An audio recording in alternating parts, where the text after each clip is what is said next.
Alright, so we got a little bit of wind blowing here. That's really good. That's going to cover up a lot of our noise. And after we take a shot, it'll help blow the smoke away. So maybe we'll be able to see more of the reaction from the deer should we have the opportunity to take a shot. This could all happen really fast. You see the CRP field here. How thick this is. 40 acres of this, and it's holding a lot of deer this year. So we're likely to see something right in here before we even make it to the woods. So I'm just moving slow and easy. As soon as I hit the woods, I'm going to find kind of a neutral spot there where I can see pretty well and just hunker down at the base of a tree and wait it out. We still got time to be pretty picky. I'm not gonna shoot just the first thing that comes by unless it looks pretty good.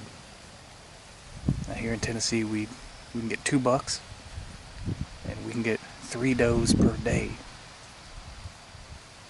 But right now we're coming into the peak of the rut, and I really don't want to take a doe if there's a chance that a buck may be behind her. Like I said, we got time to be picky, and the muzzleloader season is only 2 weeks long. We're halfway through it already.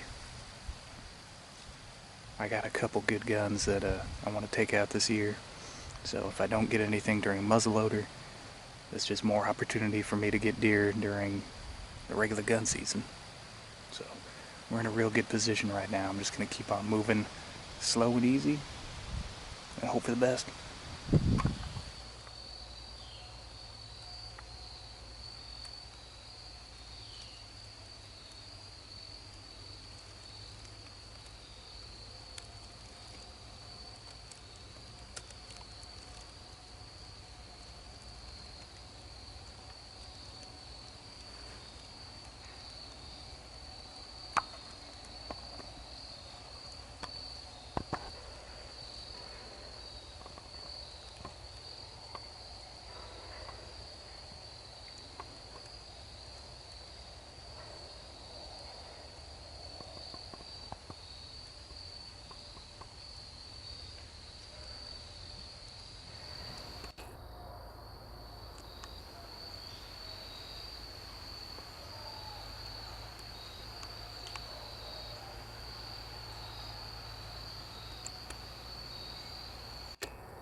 Hey guys, welcome back. We are headed back out to the family farm to do some muzzleloader hunting for deer. I didn't see anything yesterday afternoon until it was well past legal shooting hours and we were walking back out to the truck. I was out in that CRP field, which, FYI, that's probably where deer camp is going to be this year because of reasons I'll get into later maybe. But the main one is just easier to get out there. I can get everything out in a 4-wheeler there, and my beautiful bride wants to go camping with me, so that's probably going to be the easiest place to get everybody out to. But yeah, we're out in the CRP field, and as I said, it was pretty dark, and I could just see little patches of white up ahead of me, and as I got a little closer, maybe 45-50 yards away, those patches of white began to take on a familiar form, and I realized it was a deer standing broadside. So I brought the rifle up and looked through the scope, and sure enough, it was a deer. I couldn't tell what type of a deer, but it ran about that time, and there was a smaller one with it, so I'm thinking it was a doe and a yearling. The yearling actually did give me a good enough shot that if I were less ethical and wanted to take a shot past illegal shooting hours, I probably could have, but we're not hurting nearly that bad to go and do all that. There's a deer right there. Oh, there's a bunch of deer. Look at all them deer. Lord have mercy. You see that? There's like 12 deer out there. Maybe that's a good sign. Alright, well, we're going to try it again as soon as we get out here. Counting on it being a fairly short hunt. We've only got maybe an hour of daylight left, so... Hey, make it happen. Make it happen fast.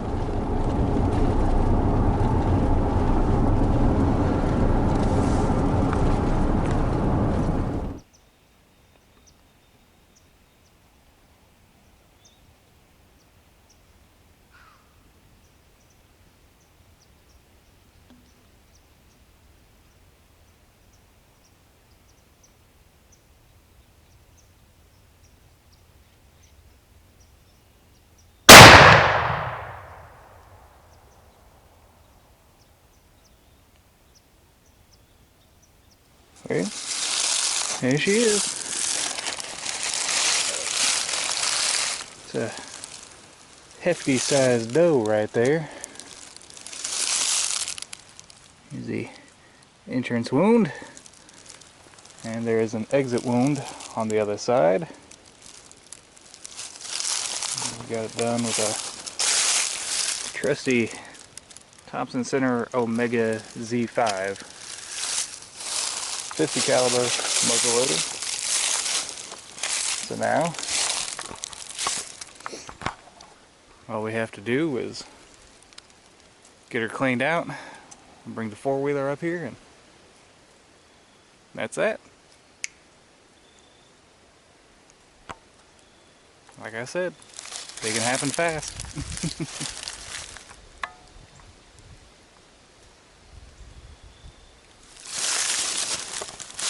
There's no need to blood trail that one. This doe, I spooked her just down the trail there. She had a yearling with her, and I got ready to shoot. I crouched down, got on one knee, got a stable shooting position because I figured they'd try to make it back out here to the trail to try to jump the fence here. That's normally what they do. If you spook them, they do their best to get out of the CRP. You see how thick it is here. If they actually run into the CRP, I'm not sure if they realize this yet or not, but they're basically unfindable in there. Somebody's calling me.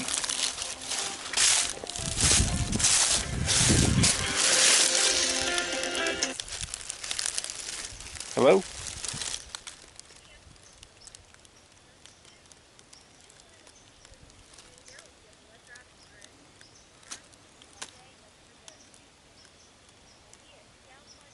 Well, it's not spam, it's Lifeline Blood Services. So, close to spam, but at least they're telling me something useful. There's going to be a blood drive here soon. Unfortunately, the only blood I've got going on right now is not mine. So, yeah, this doe jumped out with a fawn. I say a fawn, more of a yearling, because it was nearly the same size as she was. And that was the deciding factor there in my shot. That yearling was definitely weaned. It was ready to be off on its own. And you can see this old mama here just dropped. So, gonna be some good meat for the freezer. The knife of the day is the Buck 110 folder. And it's gonna make short work of her. Then we're gonna go grab the four-wheeler and hoof her up on the back of that. And that'll be that. Cool. Good fast afternoon.